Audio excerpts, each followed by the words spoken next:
It's the Therapeutic Drive-Thru. Let's talk about your emotionally unavailable parents while I wait for my food in the Chick-fil-A drive-thru.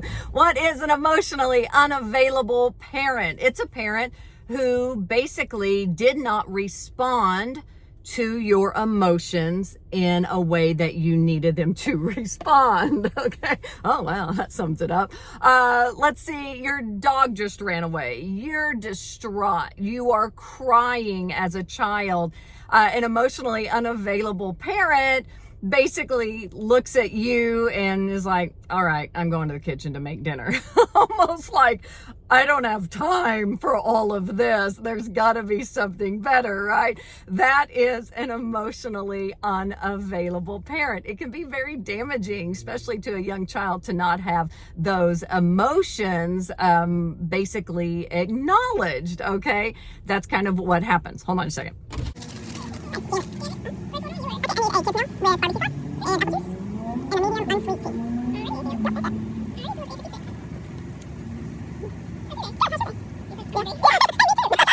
Thanks.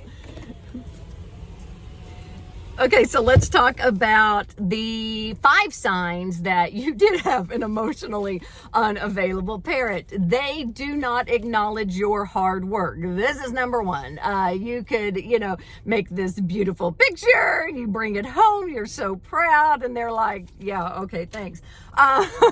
Number 2, to determine if you have an emotionally unavailable parent, they do not take part in your activities. Let's say you're in a school play. They're the parent that does not come to see you in the school play. Number 3, they do not inquire about your day. You come home from school and it's like, okay, you're home from school. They're not the parent that goes, so tell me about your day. Did you have a good day? Was it fun? Did you have anything good? Anything bad? Because you know what? They're emotionally unavailable. They do not make you feel significant. That is number 4.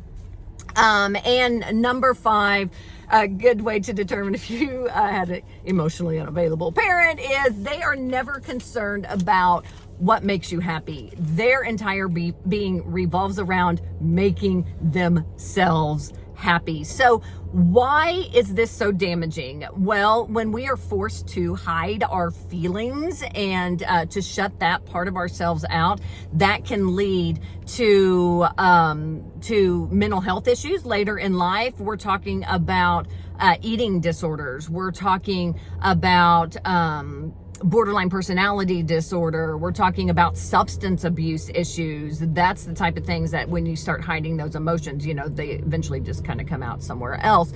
That's how we connect. We connect with our emotions, and if we are not able to do that, that's when we form these dysfunctional patterns, which is not what we want to do. We don't want to do that at all. And then emotionally unavailable parents raise emotionally unavailable kids, and it's just this whole domino effect. So now that I've totally depressed you, okay, maybe you're thinking, now I need someone to help regulate my emotions.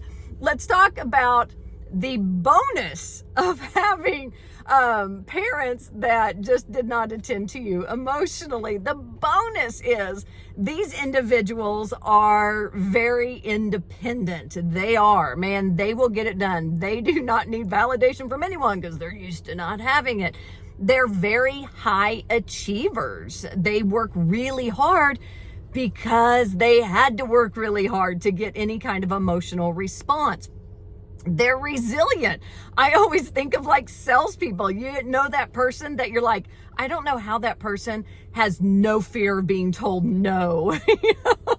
They were probably raised by emotionally unavailable parents. They're also very resourceful. They will find what they need to meet that void in their life from not having somebody validate their emotions as a young person, and they will find it. Okay, so what do you do if you were raised by an emotionally unavailable parent? What do you do if you just realized you are the emotionally unavailable parent? What do you do? How do you correct this?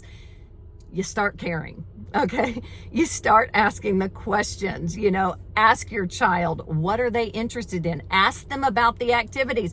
You don't have to be interested in it to pretend that you care about what your child is interested in, okay? Your kid's in the soccer game. Make it a point to go see them play soccer, even if you hate sitting out in the cold and talking to other parents. You do it for your kids, right?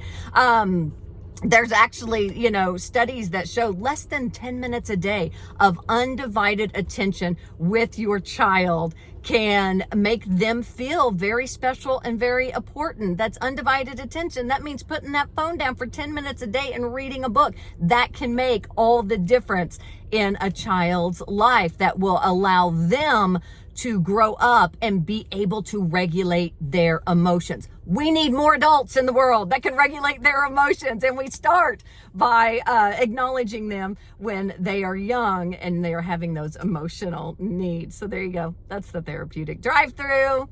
You know what to do. Subscribe, like, sharing is caring.